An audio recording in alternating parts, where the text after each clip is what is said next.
You are welcome to another edition of Wednesday Palaver right here on Pan-African TV. This is a show that has been dedicated to discuss the series of challenges being faced by the ordinary Ghanaian citizen. And as we usually do, this show is essentially dedicated to make it for each and every one of you in your homes, offices, and probably in your cars to be able to connect to this show from anywhere or any part of the globe. We'll be taking comments from our various social media channels, Facebook, TikTok, and YouTube to be precise. Last week we discussed the ceasefire agreement in Gaza, and this week we will be talking about the petition to remove the Chief Justice. Ladies and gentlemen, we have with us in our studios today our colleague and friend who happens to be engaged with us in most of our productions here at Pan-African TV. We'll be going through our various social media handles to take your comments, queries, and suggestions. Do what to send them as the show is going on. So without much ado, with a clap, shall we invite to the microphone our very own comrade, who is a comrade but not a socialist, lawyer Apia Dankwa, to the podium.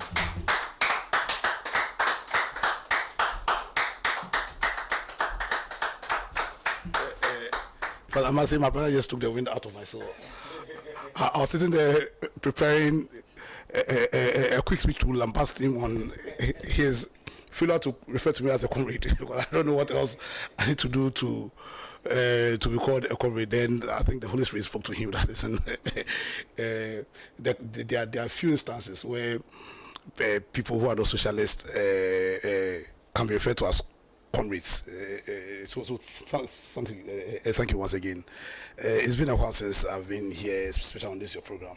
I think the last time I was here was to discuss the same issue of a petition to more or less remove the Chief Justice. I was going to say sack. It was a petition to remove the Chief Justice. I think that was when Nana Akufo-Addo was the president of the country. And it's interesting that the next time that I had the opportunity or the privilege to be on your show is to discuss the same issue about the removal of the Chief Justice. My personal view on the Chief Justice issue and all is, for me, an opportunity for us to entrench the principles that underpins constitutional democracy. As in the most important principle being the principle of constitutionalism, which essentially is limiting the powers of government. Now, I think I said a number of times here on this platform, and I think I'll say it again, that the focus of every constitutional democracy really is to guarantee our rights, the citizens' rights to life, their rights to their liberties, and their rights to pursue their own happiness. I think one of the words used in a lot of constitutional democratic constitutions is the word inalienable rights, and that's a recognition of the fact that these are rights that were not given to us by any law or constitution itself, but which are given to us by nature itself or God. And so when you say guarantee, what the constitution does is that it guarantees rights that we already have. Now, one of the and the purpose of all of this is to guarantee us the rule of law, because that's the only way in which we can those rights can be guaranteed. Now, I think it is also very instructive to know that the Constitution has so many tools to achieve that, to achieve the purpose of protecting or guaranteeing us our rights. One of the abiding principles of constitutionalism is the principle of separation of powers, where the Constitution identifies the powers of government and then gives those powers to various arms, and then they serve as check and balance, and to serve as all the check and balances and all. Also, I think it's very important at this stage to say that all these powers really emanate from the people, and that's why it is a democracy. So it is our powers, we grant them, and we grant those powers in the manner so as to protect our right to life, our right to our liberties, and our right to pursue our own happiness.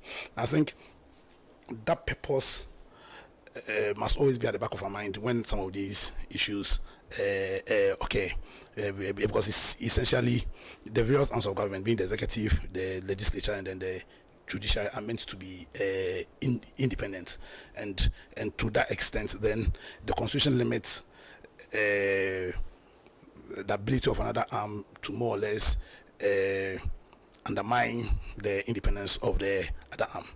Now, I think over the past week, an issue that has been raging as in all over the country is the purported petition once again to remove the Chief Justice. I think this is about the third time a petition has gone to the president within the last 3 or 4 months. And I think when you read the Constitution intently, my personal opinion is that really when it comes to a petition to remove any justice of the Supreme Court, and especially the Chief Justice, the president really does not have any discretion at all. What the Constitution does is to simply to direct him, do this, do that, do that, do that. So if you read Article 146, and I think that should be the starting point of our discussion. When you read Article 146, and I know the clauses there that has been in contention is 1, the 3, and then the 4 to 6. Now what the 3 does is to grant you as the procedure in how any justice of the Supreme Court is removed. So 3 says that if the president receives a petition for the removal of a justice of a superior court other than the Chief Justice, of the removal of the chairman of a regional tribunal, he shall refer the petition to the Chief Justice, who shall determine whether there is a prima facie case. Now it says that where the Chief Justice decides that there is a prima facie case, he shall set up a committee consisting of 3 justices of the superior courts, or chairman of the regional tribunals, or both appointed by the Judicial Council, and 2 other persons who are not members of the Council of State, nor members of Parliament, nor lawyers, and who shall be appointed by the Chief Justice on the advice of the Council of State. Then the 5 says the committee appointed under clause 4 of this article shall investigate the complaint and make its recommendations to the Chief Justice, who shall forward them to the President. And 6 says when the petition is for the removal of the Chief Justice, then the President shall, acting in consultation with the Council of State, appoint a committee consisting of 2 justices of the Supreme Court, one of whom shall be appointed chairman by the president, and 3 other persons who are not members of the Council of State, no members of Parliament, nor lawyers. I think it's the wording of this clause that has generated a lot of controversies. Because if you read the clause 3, where it says that clearly, it says that listen, where it is any justice of the superior courts, then what the president has to do is, first of all, immediately he receives the petition to refer him to the CJ, whose duty it is to determine whether or not there's a prima facie case. And then it says that where is the CJ itself? And no, so it says that then the what's called the CJ shall then constitute a body who more or less listen to the case and then determine whether or not what's called the grounds the Constitution itself says for the removal of a court of a Supreme Court justice has been met. And then when it comes to the CJ itself, it says that for that one the president shall consult what's called the Council of State, and then those committees shall be formed. So for me, the focus of today's deliberations is just to do 3 things. First of all, I want us to have a discussion on what is the constitutional and legal framework that governs the removal of a Chief Justice. Let's have a discussion on it. Now, if you read the Constitution, it keeps on talking about a prima facie case must be established. Now, the question is, how is that done? How is that prima facie? How do they determine whether a prima facie case is established? I'll add a 3rd layer and say that who even determines whether or not a prima facie case has been made against the CJ. And then I think it is important that we look at the broader implications for democracy and governance in this country. So those are going to be the focus of my discussion. Now, if you read Article 146, I think I didn't state it when I was reading it, but in the first clause states the grounds under which a Chief Justice or a Justice of the Superior Court can be removed. Now, if you read the wording, it uses so a Justice of the Supreme Court shall not be removed. Use the word shall remove. And my view on that is that because of the purpose and focus of our constitutional democracy, then issues that borders on the removal of office of any superior court judge and the Chief Justice itself is one that is really weighty and one that should not be handled as if it's something that is really weighty. And so, and that's why if you read the Constitution, you should not, unless one, and there are 3 reasons. That one, a petition can be brought if there's an alleged misconduct. One, a petition can be brought if there is incompetence, or if the judge has an inability to perform duties. Then you can bring a petition, or the Chief Justice can be removed on 3 grounds. One, of a clear allegation of a misconduct, clear allegation of incompetence, and then where due to infirmity or for any reason they cannot perform their their duties. I think when it comes to the procedure, I think the procedure per what the constitution is first of all, first of all, you must establish a prima facie case. Now, who does that? I think it's pretty clear that in the case of other justices of the Supreme Court, is the CJ who does that. Now, the question is, what happens if it's the CJ itself that the petition is against? Because if you read the clear terms of the Constitution, it does not say that. But you see, when you are interpreting our Constitution, you must be guided by the values and principles that underpins the Constitution, because you cannot give an interpretation that would be adverse to the purpose of the Constitution. Now, we all know that I was talking about certain tools that the principle of constitutionalism uses to achieve the purpose of the Constitution. I mentioned separation of powers as being one. Another very strong principle is the principle of natural justice, which is essentially says on two legs. One that says that you cannot be a judge in your own cause. So that if the petition is against the CJ, then to refer the matter to the CJ will be making great situation where the CJ will be a judge in her own cause, or if it's a guy in his own cause, and so that must be had. But in terms of the burden to establish a prima facie case, I think that burden is still there. Yes, it doesn't matter the term of the Article 146. As in, when you read the purpose, there's always a burden to establish a prima facie case, and I'm saying that the president does not have a discretion. That's my personal view. That's my view. So, and I think the whole essence is the people of Ghana do not want a situation where a president can use the powers we have granted him to undermine the other arms of government, because the repercussions will be too dire for all of us. So the question is that what happens where a petition is made to remove the CJ? I know that over the past few weeks, a number of cases have been cited, and the popular case that has been cited is the AJ Chum case, and how they interpreted a similar what's called issue there. So my personal view is that, one, I don't think it's the duty of the president to determine a prima facie case. As in, I don't think that you can interpret Article 146 to mean that it's the duty of the president to determine whether or not a prima facie case has been made against the CJ. And the reason I hold that view is that then it will be undermining the very essence of our Constitution, because we don't want a case where a president can use the threat of removal of the Chief Justice as a tool to more or less cower the CJ. I think that will undermine the very essence of the purpose of the constitutional democracy we took upon ourselves. Now, I think the Ejechum case interpreted that 146, which is that the president shall, in consultation with, set up a committee, to then mean that if you look at the purpose of our constitution, that what simply means that duty to establish a prima facie case, where it will be referred to the Council of State, where the CJ herself is being a petition is against her to be removed. And I tend to side with that view, that indeed, when you interpret the Constitution, taking to what we use the modern purposive approach, where essentially are saying that when you are interpreting the Constitution, and an interpretation will lead to an absurdity, or will lead to a situation where in an application of what you have interpreted a Constitution, it will be adverse to the purpose of the Constitution, then you are allowed to more or less depart and look for the ultimate purpose in the mind of the framers of the Constitution when they were drafting the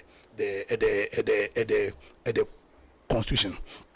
So my personal view is that a prima facie case must be made, but in the case of a CJ, that prima facie case must be established by the Council of State. That's my personal view. Then the second question, that when we say prima facie case at all, what do we mean?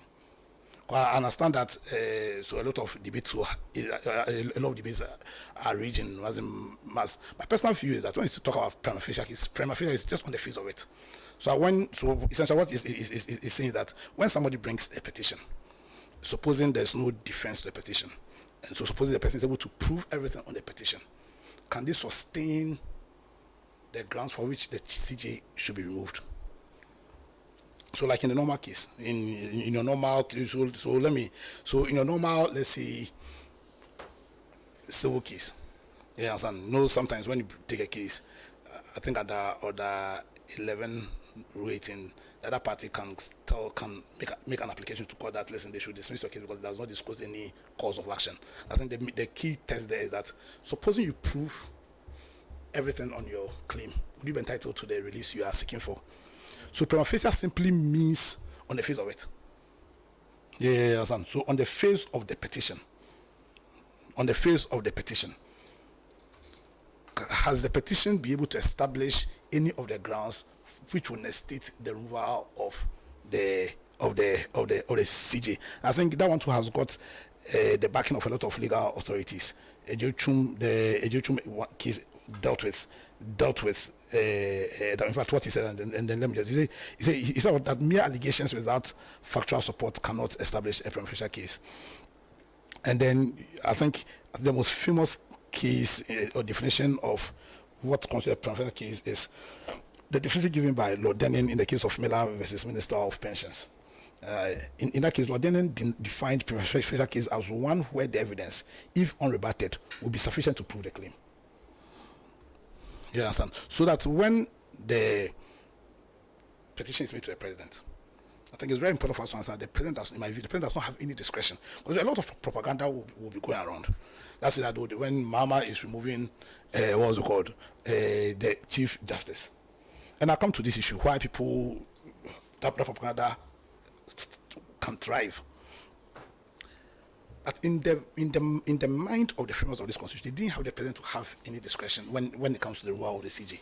So one, we need to understand that, and I think I said earlier, that we, the people, is a democracy. We are the repository of authority, of power. We give it to our politicians. You understand? Now, in the same way, when it comes to remove the Chief Justice, the petition can come from anybody who is a Ghanaian. Now, once the petition gets to the president, all what the president has to do is, in the case of any superior court judge, is to give it to the CJ, determine whether or not a prima facie case has been made or not. If it's in the case of the CJ, you give it to the Council of State for them to determine. I think the purpose was to create a situation where the president cannot use or weaponize that power for his own advantage or to pursue his political adversaries. So once it gets to the president does not determine whether or not there's a prima facie case. He gives it to the Council of State. Now, if the Council of State determines that no prima facie case has been made against the CJ, the matter ends there. And then when they give the recommendation to the president does not have a say. Now, if they think that a prima facie case has been made, then they will set up a committee. And I think the law leaves very little room for discretion. And so, you see what, where the petition is for the removal of the Chief Justice, the president shall, acting in consultation with the Council of State, appoint a committee consisting of 2 justices of the Supreme Court, one of whom shall be appointed chairman by the president, and 3 other persons who are not members of the Council of State, nor members of Parliament, nor lawyers. Now, once this committee is also set, whatever decision they come to, the president doesn't also have a discretion. The president does it. Once they come and say, listen, okay, we think that the CJ must be removed, the president doesn't have a discretion. The CJ will go. If they come and say, having considered all having certain considered everything, we think a case of any of the 3 grounds cannot be sustained, so we are acquitting her. The president doesn't also have it. And it's very important that we understand that, because unfortunately, because of our past, especially over the past 8 years, where for the first time the EC was removed. You understand? Where the EC was removed. You understand? A dent has been created in the fidelity of the people of Ghana against their political leaders, to the extent that people now believe that, listen, in spite of the purpose and focus of our constitution, presidents can use or can weaponize these powers to target and remove people who are meant to be in positions that are not supposed to be partisan. Because the EC position is not supposed to be partisan. I don't believe any human being is neutral. Personally, I don't believe any human being is neutral. But when you are in certain position, it is in the interest of the country, all of our interests, that you yourself put up a front. That's why that you are neutral. And it's the interest of people who wield political power to also protect that perception of neutrality. Unfortunately, because of the manner in which what's called the EC was removed, and because of the manner in which this same issue, another issue I was going to raise, that I said that the last time I was here, we were discussing the same issue. Last time we were here, we were discussing, in that criminal case, we have what we call auto for acquit. I don't know if that principle applies or does not apply in this case, because this similar petition was made against the CJ and the Ezwal administration, the president, after his consultations, at the prima facie case level, held that there was no prima facie case. Now, it will be very interesting if with similar facts, the new Council of State holds that there's a prima facie case. See, the point I'm trying to make is that we need to protect the integrity of this democracy we have. We must guard against creating a democratic situation or a governance system where the people doubt the integrity of people we've given political power to. And unfortunately, that's the bad precedent that the EC situation has caused. And so, and if you listen to all the arguments, as in quickly, because as I hear people are going to, everybody has a right to go to the Supreme Court, no two ways about it. But it is very necessary that we understand that when it comes to issues that borders on the removal of the justice of the Supreme Court, the president does not or ought not to have a discretion. He's like a messenger boy. They bring it to him, he forwards. That's what it's supposed to be. But unfortunately, we've created a system where people don't believe that when it comes to the removal of people who are meant to be in non-partisan positions, the president is neutral. And I think that's a collective failure of all of us. Essentially because of the pushing, and not just the people in government, especially people in opposition. Because on the airways, you have, let's say, almost all the MP people backing the CJ. And then the NDC people are forced to defend the position. I don't want to say the position of the president, because what really has the president done? Like I'm saying, the president is a messenger in this situation. His job is just to be forwarding. So he has a petition, have a petition, where is the Superior Court? Give the CJ, over to you. You tell me whether the prima case has been made or not. Where is the CJ? He gives it to the Council of State, at least per the interpretation given in the AJ Chum case. You understand? So it is very important that we emphasize the role the president makes for the sanctity of the system we have created, whose focus is to guarantee for us, all of us, our rights to our life, our right to our freedom, our liberties, and our right to pursue our own happiness. I think we don't have enough time. I think the last thing I want to deal with is, so what are the implications? I've spoken about a bit of the implication. So now the first thing is, what's the impact? What's the impact of this on judicial independence? Now, you see, if the petition is politically motivated, it sets a dangerous precedent that could, one, weaken the judiciary by making judges afraid to rule against the government, and two, it can lead to executive overreach, undermining the separation of powers. That's exactly what. Now, I think the other thing is that it also has the potential in enforcing the confidence the public have in the judiciary. So, if the removal process is fair and transparent, public trust in the judiciary will be strengthened, and if it is perceived as politically motivated, it could damage confidence in the courts. So, for me, is the duty of let's say the president and the people we powers to, beyond everything, to sustain the fidelity that people have in the system we have created. But you see, they are just stewards of our power. Whoever is in power is just a steward. The real power belongs to you and I. So the ordinary responsibility in maintaining and in protecting the sanctity of the system we have created because of the purpose, then I think that it is all of us our collective responsibility to ensure that the purpose for which we took upon ourselves this democratic system is not undermined.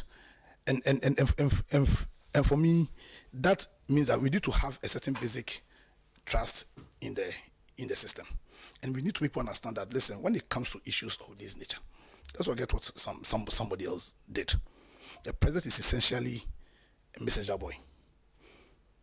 The president is essentially a messenger boy. A citizen of Ghana using authority as a Ghanaian has petitioned the president. The issue is, has the president breached any of the fundamental procedures in this process? The procedures as captured in Article 146. Those should be the questions that one, has he, the president, arrogated powers that he does not have? Has he made a decision whether or not there's a preferential case? It's not the president's duty to do it. So if the president has forwarded the matter to what's called the Council of State, I think it's the right step. We should allow the system to work, and we should all help the president to entrench the values and principles of constitutional democracy in this country. Thank you very much.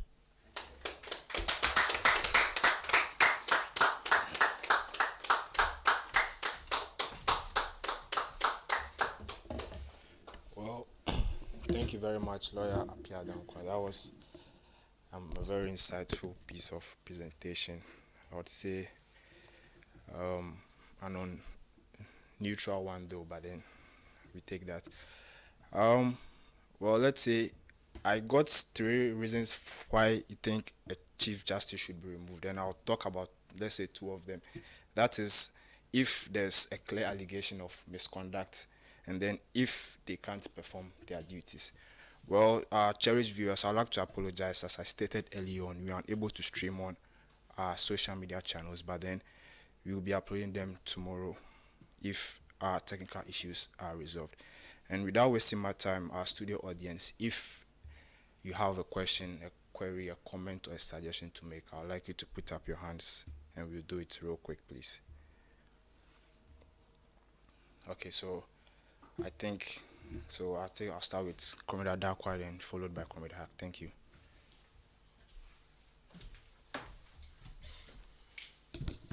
Yes, thank you very much, our elegant speaker, Comrade non-socialist. Well, I'd like to premise my short comment on number 1, the philosophical question of what it means to have a judiciary. To some of us, we think a judiciary is in the domain of what they call the normative science. It's very subjective. It's not a logical, or as in, it can be logical, but it's not a scientific, positivist thing. You can't say in the judiciary, you can't say 1 + 1 is 2. So there's a lot of subjectivity involved over there. So, and then when you look at that logical question, what is the ideological orientation of the whole judicial system? What I can say is that the judicial system is basically an elite system. The laws are normally forged by elite people. Then they recruit people who are either part of the elite or become part of the elite as judges and lawyers, and they are very close-knit society. They protect themselves and they try to do things to maintain the power that they ended. And then when we put it together, we can say it is a subjective system that serves the elite. Now, so those of us sitting as well can say, oh, we are looking at the elite fighting amongst themselves, but the implications are very heavy. You mentioned something about the trust in the judiciary. Indeed, the Afrobarometer survey says that the Ghanaians do not trust the judiciary. So the judiciary has a problem.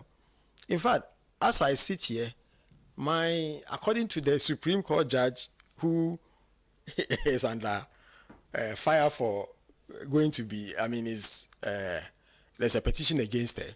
She says, my birth certificate is worthless. Because it doesn't show my nationality. So the point we want to make is that the previous administration also politicized the judiciary. We saw how suddenly we had over 18 Supreme Court judges. And we saw how this same Supreme Court Chief Justice was asking for more Supreme Court judges, basically to entrench the power within the judiciary. So I'm sure, and then also the competitive nature of our politics, which we always assume that is not part of the equation. We always think that everything is being done by the rule of law and everything else. But the competition for power drives a lot of these decisions. And that is how most people are thinking, well, the previous government put this woman there and she's going to frustrate the efforts of the government, especially in accountability, post-regime accountability. So some people are saying, okay, then they are trying to get rid of her so that they can put a planned person to do their bidding. So the whole thing is underpinned by this competition. And if we don't have a resolution in terms of constitutional amendment, some of us even think that judicial accountability is zero, especially according to the people. So there should be even a term limit for Supreme Court judges, as is done. There should even be an election by electoral college. So these are some of the things that we can think in the future. But in the meantime, we should see this as an opportunity for us to interrogate and test whatever we have in place and make sure that we get the right outcome, which is good for the people. But my question is, lawyer, do you think that this provision regarding the removal of the Supreme Court judges has to be amended, has to be refined, or the way it is okay and it can work to secure our future?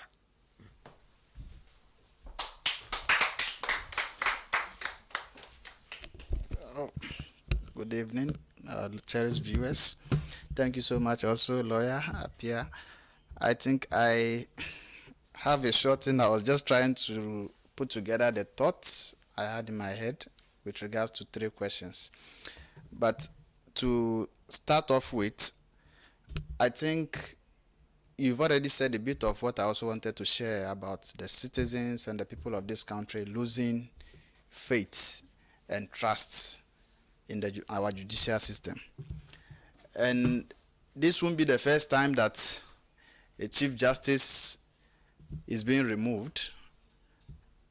But in our judicial dispensation, I think we can all come to an admission that the past government has done so much to devalue the credibility of the judicial system of this country. And petition coming forward for the removal of the Chief Justice alone, my question is, does it resolve the structural judicial problems we have in this country? If it doesn't, then what are we thinking about in order to resolve this fundamental problem that exists within the judicial system? So within that context also, if it needs a total overhauling, how do we proceed on that? And if the Chief Justice is removed, how do we prevent another politically compromised figure from replacing her? So what mechanism do we put together to right all the problems that we have within the system of our judicial process? I think basically that's the question I have. The third one has to do with how to build a new system that actually give the power to the people to hold this to hold these people accountable, or to hold this system accountable, rather than having to move within the circle of the current system and processes that we have established. Because it's important for my mother, who is in the market, to be able to sit down and think that, yes, I have a problem, even though I'm going to challenge somebody who is in a high office. I should be confident that if I get this to the court will be fair and just to me. How do we rebuild back that trust for the common people of this country? Thank you.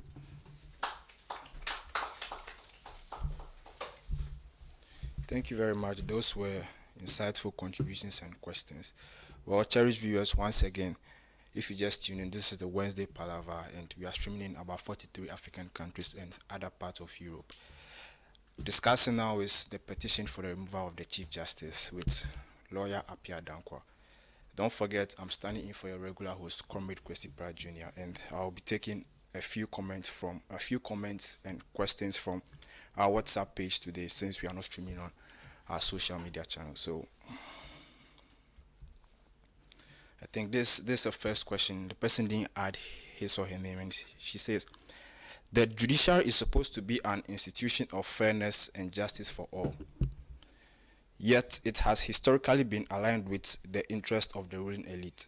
Given the increasing public distrust in the courts, should we not be advocating for a more democratic judicial system where judges are elected by the people instead of appointed by the political class? This user didn't send his or her name.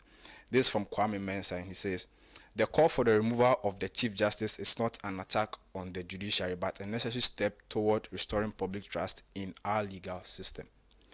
If the highest judge in the land is compromised, how can ordinary citizens expect justice? This petition reflects the people's frustration with judicial bias and corruption. It is time to rebuild an independent judiciary that serves the interest of all Ghanaians, not just the elite. Democracy thrives when all institutions, including the courts, are held accountable. Once again, that's from Kwame Mensah. This from Akosia Darko, and she says, no individual should be above scrutiny, especially the Chief Justice, whose decisions shape our democracy. The allegations against her cannot be ignored if we want a fair and just legal system. Judicial integrity must be protected at all costs, and if removal is necessary, so be it. This petition represents the voice of the people demanding reforms. Ghana needs a judiciary that upholds justice, and not one that protects the interests of the ruling class. This from Kojo Bedu, and he says, the petition is nothing more than a politically motivated attack on the judiciary. The opposition is using this to discredit the Chief Justice because they are unhappy with recent court rulings. If we remove judges based on petitions, where does it end? Where does it end us? Our democracy depends on respecting judicial independence. This is a dangerous precedent that will only weaken our legal system. That's once again from Kojo Bedu. This from Linda Ofori. She goes on to say, corruption and bias in the judiciary undermines democracy. If the Chief Justice has failed in her duties, then her removal is justified. Ghana has come too far to allow a few individuals to manipulate the legal system. The petition should serve as a wake-up call for all citizens who believe in justice. We must stand together to protect the integrity of our courts. Richard Appiah says, this so-called movement for justice is actually an attack on democracy. The petitioners are pushing an agenda that will only cause chaos. We must protect our institution, not tear them down for political gain.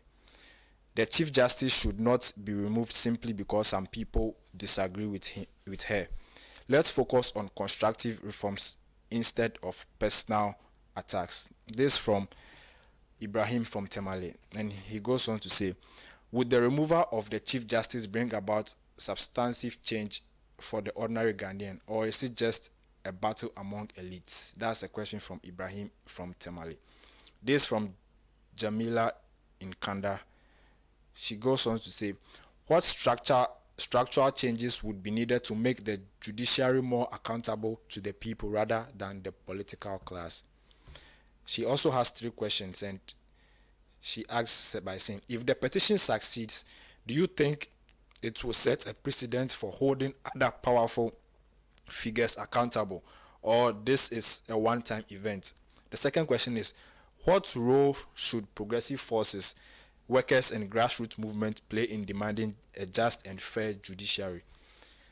The third one goes, how can the legal profession be transformed to serve the interest of the people rather than the privileged few? I'll take 2 more, I think, a contribution and 1 more comment, and I'll be done. This from Francis Osei. He says, removing the Chief Justice through public pressure is a dangerous idea. If every judge is removed based on petitions, we would destroy the credibility of our legal system. The court must be free from political interference. This petition is nothing more than an attempt to intimidate the judiciary. Ghana's democracy is at risk if we allow mob rule to dictate the judicial decisions.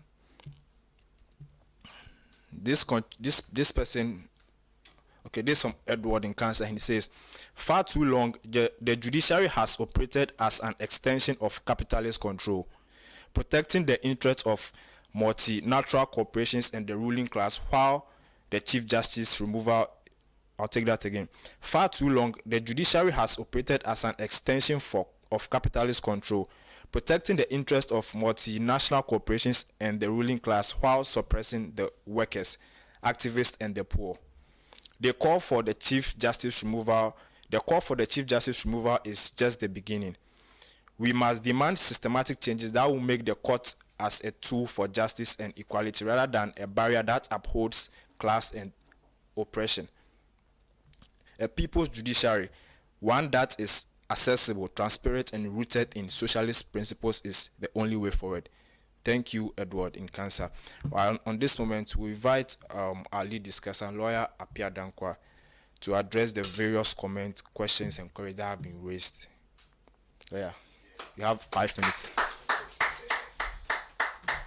So, very, very insightful comments. I think I was enjoying your views, Adakwa and my brother here, and all. I think I share your views, except that probably you had more courage to say things as I couldn't get courage to say. Yes, but I think we all spot on. If there's one thing that went through is the sad decline of confidence, of belief of the people in the system. For me, that's what I gathered from everything you said.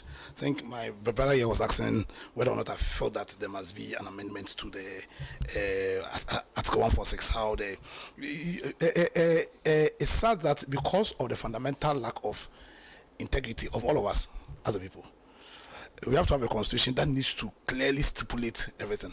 Because you go to England, they don't have a written constitution, and yet the value sets of people are so aligned with their purpose that they always get most of the time they try to create a system where the system is protected. Yeah, so you go to the US, their constitution is just about very, very, very small, and all the other countries have practiced democracy for a very long time. So because of the fundamental lack of integrity of our people, I agree with you. We must amend 146 and make it clear, because the confusion, as in the controversy, is the interpretation to be given to the Article 146. In spite of the clear terms of a case, a J. Chun case, where they attempted to give some kind of interpretation to settle this issue, I think that controversy is still raging on. So I agree with you. As in, if we say we are going to amend our constitution, there's some of these lacunas, like you want to say, as it must be spelled out clearly, because we seem to lack that basic integrity to always put the interest of the country ahead of our parochial interests, because that's what is causing us.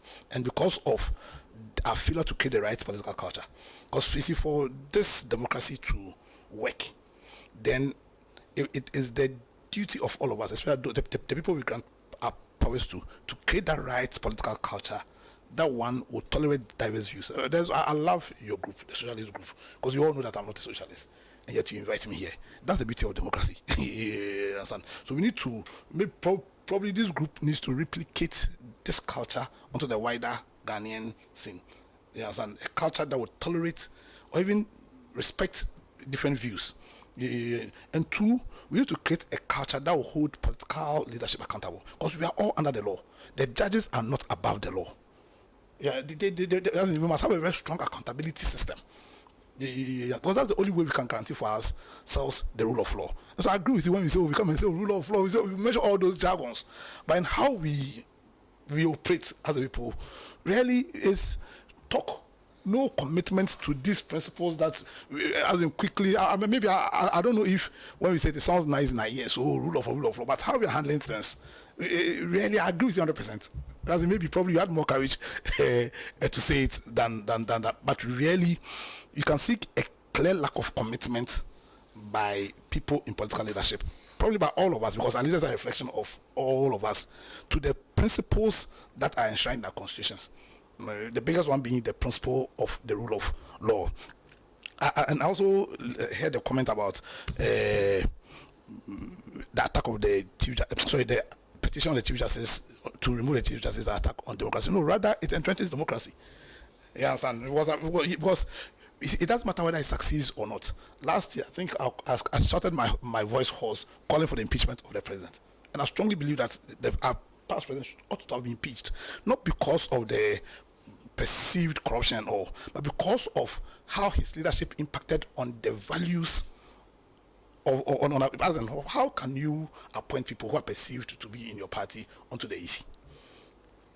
This issue about packing the judiciary is an issue. It's a huge issue, because as part of your burden to maintain and sustain this democracy, you need to create a right perception. You need to create a system where people believe in the ability of the system to deliver on the promises of democracy. If you read Article 1 of the Constitution, it says what? The sovereignty of Ghana resides in the people of Ghana, in whose name and for whose welfare the powers of government are to be exercised. So when the judge is acting as a judge, the judge is actually exercising our powers. And so whatever decision that she takes, it should be a decision that reflects our collective values, not your parochial value. Sadly, because of how things have been handled, because in the early 90s, J.J. Wallace had been head of state for a very long time, appointed almost all the judges, and yet almost every major constitutional case he lost. So it's not like we have not always been like this. We have not always been like, there was a time when we had confidence in the judiciary. That confidence needs to reset, and I hope that reset agenda, the reset agenda Mama campaigned on and won, it's not just a reset on, it shouldn't just be about aura and all, but also a reset of our collective values and principles. And if we are unable to do that, if that reset does not lead to a fundamental restoration of the values of the people of this country, then that reset agenda would have failed. I think I want to end on that. Thank you very much.